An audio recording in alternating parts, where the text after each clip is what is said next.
டிவிகேவுக்கும் திமுகவும் இடையே தான் போட்டின்னு சொல்றாங்க. ஆனால் நேற்று பீஸ்வரர் என்ன சொல்லியிருக்காருன்னா திமுக அதிமுக இடையே தான் போட்டி, மும்முனை போட்டி கிடையாதுன்னு சொல்றாங்க. நீங்க எப்படி பார்க்குறீங்க? நாங்கள் திரும்பவும் சொல்கிறோம், தலைவர் அவர்கள் சொன்ன மாதிரியே சொல்கிறோம், இந்த தேர்தல் டிவிகேக்கும் திமுகவுக்கு மட்டும்தான் போட்டி. மற்ற கட்சிகள் வேணால் அவங்க ஆசையை வெளிப்படுத்தலாம், ஆனால் களம் எப்படி இருக்குங்கிறது எல்லாருக்குமே தெரியும். தேசிய ஜனநாயக கூட்டணி மக்களிடம் எந்தவித வரவேற்பையும் பெறவில்லை என்பதுதான் உண்மை.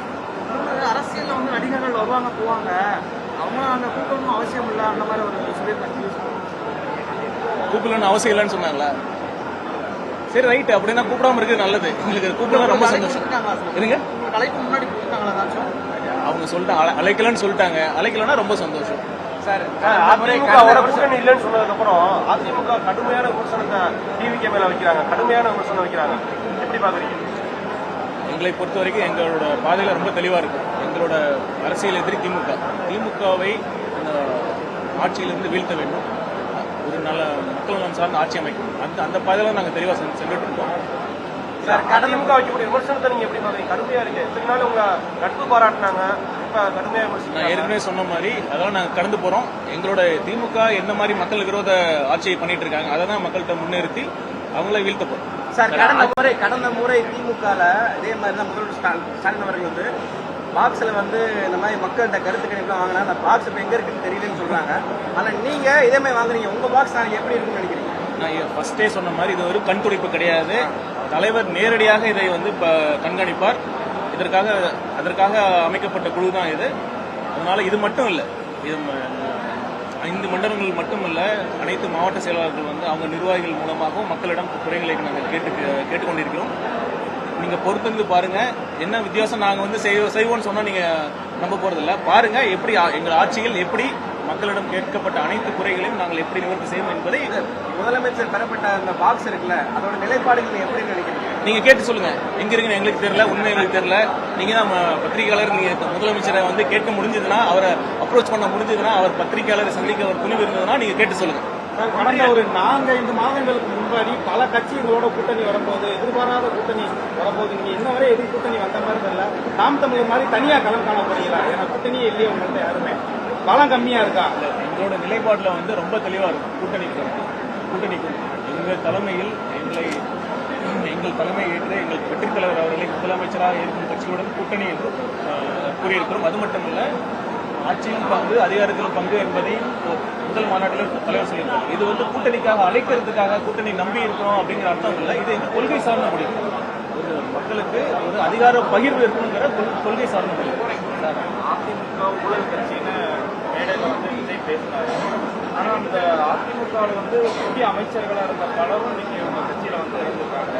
அப்போ அவர்களெல்லாம் இப்போ புனிதர்கள் ஆயிட்டாங்களா அப்படின்னு வந்து டிடிவி தினகரன் வந்து ஒரு கேள்வி எழுப்புறாரு. இதை எப்படி பார்க்குறீங்க? ஏன்னா அவர் கேட்குற சரின்ற இல்லை, கேட்கப்பட்டு யார் கேள்வி கேட்குறாங்களோ அவங்களோட ட்ராக் ரெக்கார்டு என்ன, திமுக இதே இப்போ குற்றச்சாட்டு இப்போ வச்சிருக்காங்க, அவங்களோட என்ன நடக்குதுன்னு நான் சொல்லி தெரிய தேவையில்லை. தலைவர் வந்து அந்த கடந்த நிகழ்ச்சியை ரொம்ப தெளிவாக சொல்லியிருக்காரு. நான் ஊழல் செய்ய மாட்டேன், ஊழல் செய்ய விட மாட்டேன்னு சொல்லியிருக்காரு. அதுதான் எங்களுக்கு எந்த தலைவர் ஆட்சியில் யாரும் ஊழல் செய்வதற்கு எந்த துணிவும் இருக்காது. ஒன்றிய அரசுடைய பட்ஜெட் அப்டேட் பார்த்தீங்களா? எப்படி? இல்லை, நான் பார்க்கல. உண்மையாக இந்த காலையில் இருந்து இருக்கேன், நான் அதை பார்த்துட்டு அப்படின்னு சொல்றேன். சார், இப்போ 2 திராவிட கட்சிகளுக்கு மத்தியில தாவேக ஒரு டஃப் நினைக்கிறீங்களா சார்? ஒரு ஆட்சி அமைக்க போறோம் பாருங்க, டஃப் இல்ல. மக்களோட முழு ஆதரவை பெற்று பெரும்பான்மையான இடங்களில் வெற்றி பெற்று தமிழக வெற்றிகளுக்கு தலைவர் தலைமையில் ஒரு நாங்கள் தான் ஆட்சி அமைக்கிறோம். அது ஏன் சொல்றேன்னா மக்கள் உண்மையாலுமே ஒரு மாற்றத்திற்காக ஏங்கிக் கொண்டிருக்கிறார். இந்த 2 கட்சிகளும் மாறி மாறி ஓட்டு போட்டு வெறுத்து போய் எப்போ ஒரு மாற்றம் வராதா, ஒரு தலைவர் எங்களை காக்க வரமாட்டாரா அப்படின்னு ஏங்கிட்டு தான் இருந்தாங்க. அதனாலதான் நான் அடிச்சு சொல்றேன், நம்ம இந்த தேர்தல் பாருங்க மிகப்பெரிய ஒரு ஜனநாயக புரட்சி ஏற்படுத்தும்.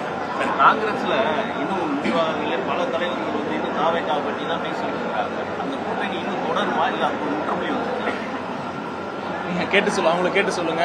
எல்லாத்தையும் இன்னும் அந்த லிங்க்ல இருக்காங்களா? பேச்சுவார்த்தை ஓடிக்கிட்டு அதை பற்றி நான் சொல்ல விரும்பல, அது நடக்கிறப்ப தெரியும்.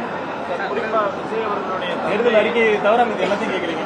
சார், விஜய் அவர்களுடைய தந்தை வந்து காங்கிரஸுக்கு வந்து அதிகாரம் கிடைக்கும்னு சொல்றாரு.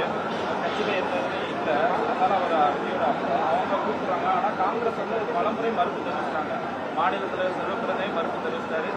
திமுகவினரே காங்கிரஸ்க்கு பலம் இல்லைன்னு பேசக்கூடிய சூழ்நிலை தான் இருக்கு. ஏன் நீங்க திரும்ப திரும்ப காங்கிரஸை வந்து அவங்க அப்பா எல்லாரும் கூட்டுறாங்க? அந்த நிலைமை ஏன்? தேசிய கட்சி ஏதாவது ஒன்று இருக்கணும்னு நினைக்கிறீங்களா? இந்த மாதிரிலாம் இல்லை. அவர் அப்பா அவர்கள் கூறியது அவரின் கருத்து. கூட்டணி குறித்து பொதுவெளியில் பேசுவதை நம்ம சரி, காங்கிரஸுக்கான கதவு இன்னும் திறந்திருக்கு. இல்லைங்க, ஒன்னே ஒன்று தான் திரும்பவும் சொல்ல, நீங்கள் எப்படி கேட்டாலும் நான் சொல்கிறேன். கூட்டணி குறித்து தலைவர் அவர்கள் முடிவெடுப்பார். அதற்கான பேச்சுவார்த்தைகள் அவர்கள் தலைமையில் நடக்கும். சார், இப்போ உங்க தலைவர் எப்போ சார் செய்தியாளர்களை சந்திப்பாங்க? என்ன மாதிரியான ஸ்ட்ராட்டஜி? இப்போ ரொம்ப நாளாக அப்படியே போயிட்டு இருக்கு. NDTVயில் ஆஃப்டர் கேமராவில் வந்து பேட்டி கொடுக்குறாரு. எப்போ வந்து பொதுவெளியில் உங்களை மாதிரி வந்து பத்திரிகையாளர் சந்திக்க போறாரு? அது எதுவும் என்ன ஸ்ட்ராட்டஜியா? அது ஜனநாயகன் படத்துக்கு அப்புறம் வந்து சந்திப்பாரா இல்லை என்ன மாதிரி? அது அதிகாரத்தில் இருக்கிறவங்களை நோக்கி கேள்வி கேட்கணும். நீங்கள் கேள்வி முதலமைச்சர் அவர்கள் அவர் எப்போ பத்திரிகையாளரை சந்திக்கிறாரோ, ஒரு உண்மையான பத்திரிகையாளர் சந்திப்பு நிகழ்வு நடக்குதோ அதற்கு அடுத்த நாள் சந்திப்பார். சார், இப்போ அடுத்த கட்ட பிரச்சாரம் எப்போ சார்? அதுக்கு இதற்கான ஒரு குழு, தேர்தல் பிரச்சார குழு தலைவர் அவர்கள் ஏற்படுத்தியிருக்கிறார். அவர்கள் கலந்து ஆலோசித்து விரைவில் அதற்கான அறிவிப்பு. கருத்து கணிப்புகள்லாம் வாங்குறீங்களா? கருத்து கணிப்புகள்லாம் வரும்போது கருத்து கணிப்பா, கருத்து திணிப்பா, உண்மையான கருத்து மக்கள்கிட்ட நீங்க போய் கேளுங்க, சொல்லுவாங்க. வேட்பாளர்கள்லாம் தயாரா சார்? 1,26,00,000 மனங்களை வென்ற தந்தி டிவி யூடியூப் சேனல். தவிர்க்க முடியாத தம்ப்நெயில்ஸ், கலக்கலான கான்டென்ட்ஸ். நீங்களும் இந்த குடும்பத்தில் இணைய இப்பவே சப்ஸ்கிரைப் பண்ணுங்க. அசுரபலம் கொண்ட எங்கள் டிஜிட்டல் கரங்களில் உங்கள் விளம்பரங்களை சேர்க்க வாட்ஸ்அப் பண்ணுங்க. 8939888838. Email advttv@dttv.in.